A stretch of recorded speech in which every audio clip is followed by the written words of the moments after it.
नमस्कार मंडळी, श्री स्वामी समर्थ, जय जय स्वामी समर्थ, जय गजानन। मी अर्चना स्वागत करते आहे तुमचं आपल्या नमो संभवामी चॅनलमध्ये।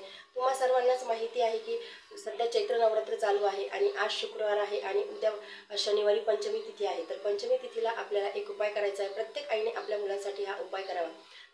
तर उद्या माता सरस्वतीची पूजा करायची आहे। तर हा उपाय अत्यंत प्रभावी आहे। तुम्ही दर पंचमीला करू शकता। म्हणजे चैत्र नवरात्र आणि शारदीय नवरात्रचा पंचमी तिथीला जर केला तर अतिशय प्रभावी हा उपाय ठरतो। तुम्ही प्रत्येक महिन्याच्या पंचमी तिथीला देखील हा उपाय करू शकता। तर हा उपाय केल्यामुळे मुलांची प्रगती होते, त्यांच्या अभ्यासामध्ये एकाग्रता वाढते, त्यांची स्मरणशक्ती वाढते।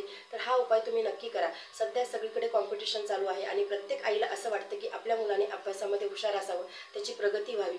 तर हा उपाय जर तुम्ही केला तर सरस्वती मातेसोबतच, सरस्वती माता ही विद्येची देवता आहे, सरस्वती मातेसोबतच माता लक्ष्मीची देखील कृपा होते। कारण की जो व्यक्ती हुशार असतो, जो अभ्यासामध्ये हुशार असतो किंवा अनेक गोष्टी अभ्यासाव्यतिरिक्त देखील स्पोर्ट आहेत, डान्स आहे, प्रत्येक गोष्टीमध्ये जर का मुलांनी जर का प्रगती केली तर त्यासोबतच ते हुशार बनणार, पुढे चालून ते चांगली कमाई करणार, तर ॲटोमॅटिकलीच माता लक्ष्मीची कृपा देखील त्यांच्यावरती राहणार। तर हा उपाय प्रत्येक आईने नक्की करा। हा आणि अतिशय प्रभावी उपाय आहे। तर उपाय कुठला आहे तेच आपण या व्हिडिओमध्ये बघणार आहोत, त्यामुळे व्हिडिओ शेवटपर्यंत नक्की बघा। व्हिडिओ जर तुम्हाला आवडला तर व्हिडिओ लाईक करा, चॅनलवरती नवीन चॅनल सबस्क्राईब करा आणि बेल आयकॉनला देखील प्रेस करा, जेणेकरून नवीन व्हिडिओचं नोटिफिकेशन तुमच्यापर्यंत पोहोचू शकेल। चला तर व्हिडिओला सुरुवात करूया।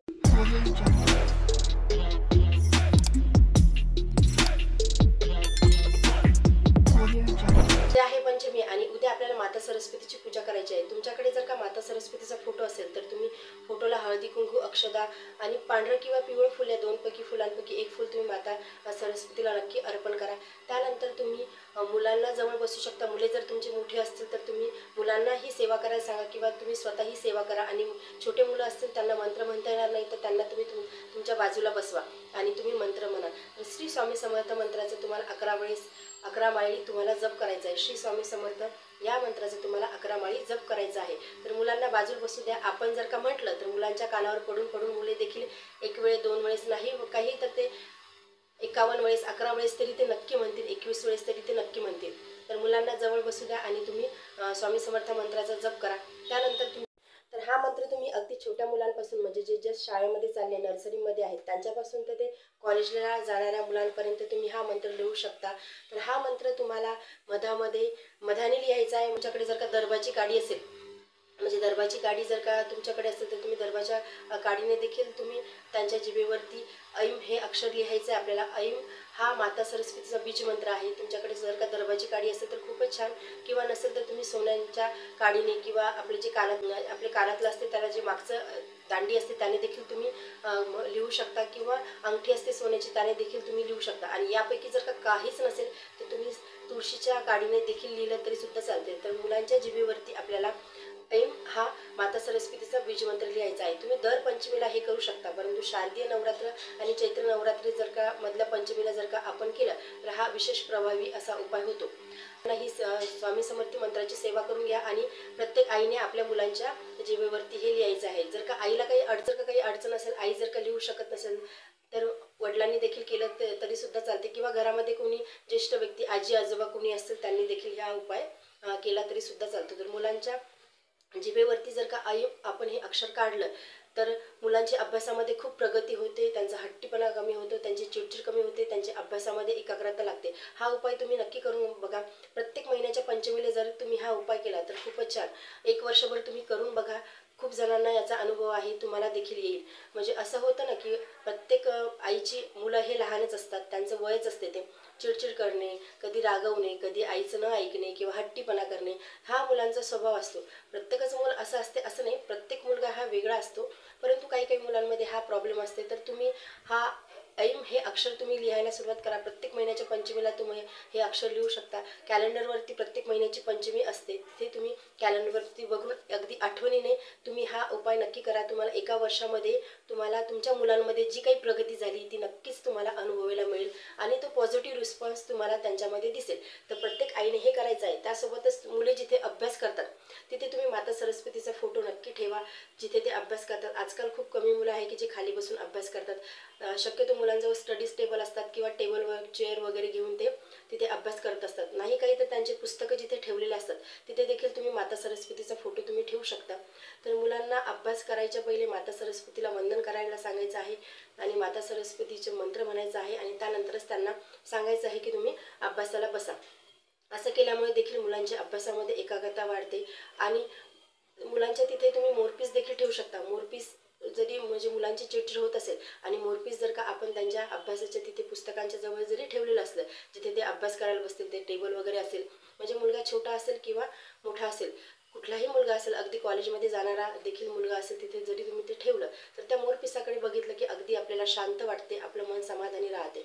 तर तुम्ही हे उपाय नक्की करून बघा. हे छोटे छोटेच गोष्टी आहेत, अतिशय छोट्या छोट्या गोष्टी आहेत. गोष्टी देखील खूप मोठ्या गोष्टींना थांबवू शकतात, म्हणजे त्यांची चिडचिड थांबू शकते, त्यांच्या अभ्यासामध्ये त्यांची प्रगती होऊ शकते. तर ह्या छोट्या गोष्टी आपल्याला करायला काहीच हरकत नाही. आपण ह्या गोष्टी नक्कीच करू शकतो.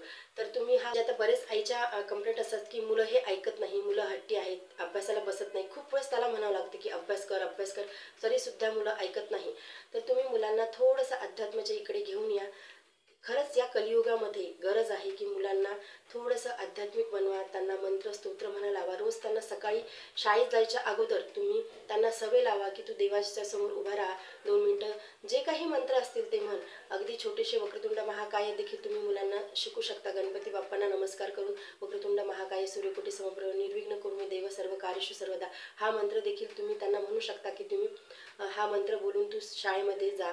किंवा श्री स्वामी समर्थ हा मंत्र तुम्ही 11 वेळेस मुलांकडून बोलून घेऊ शकता. नंतर तू शाळेमध्ये जा. तर ह्या छोट्या छोट्या गोष्टी जरी आपण करायला सुरुवात केली, मुलं हे मातीच्या मडक्यासारखे असतात, जसं आपण घडवलं तसे ते घडतात.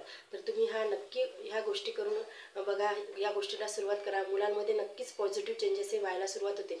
मुलांना आपण थोडं अध्यात्माकडे जर का वळवलं तर त्यांच्यामध्ये नक्कीच पॉझिटिव्ह चेंजेस होतील आणि मुलंही सुखी राहतील आणि त्यासोबत आपले आई वडील देखील सुखी राहतील. खरंच ही काळाची गरज आहे की आपण आपल्या मुलांना चांगल्या संस्कारासोबतच त्यांना थोडंसं आध्यात्मिक ज्ञान देखील आपण द्यायला हवं.